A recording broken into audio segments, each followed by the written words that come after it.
la clôture, le gazon, tout ce qui est aménagement paysager, les massifs, un petit peu de terrassement, ça dépend des entreprises. Mais...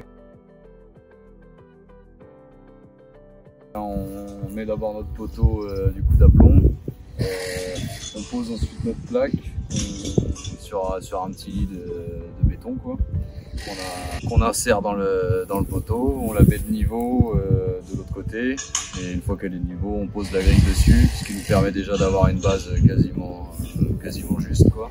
Et après au moment où on remet l'autre poteau, le suivant d'aplomb également, ça nous permet de faire les derniers réglages, éventuellement s'il faut redescendre, remonter la grille, et puis on reclipse tout ça, et c'est plus rapide, puis c'est plus léger, il y a moins de risque que ça descende, et si jamais ça descend, on peut remonter assez facilement.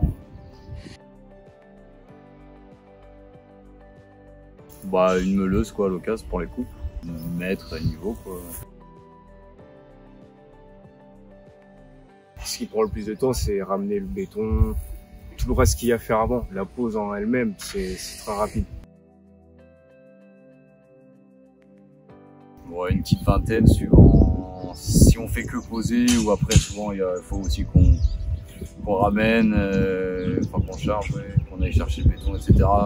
Terrasser. Si on fait que poser, on peut aller à une vingtaine. Ouais.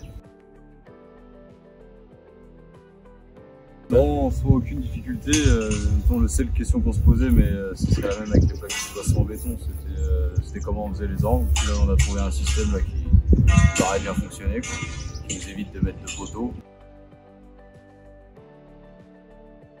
En fait, c'est que comme ça se porte tout seul. En soi, on va pas diviser le temps par deux, mais enfin, pas quasiment, on va dire à peu près quoi. Parce que la plaque, on est obligé d'être deux à chaque fois pour la porter, sachant que là, on peut la porter tout seul et tout à chaque fois. Donc, ouais.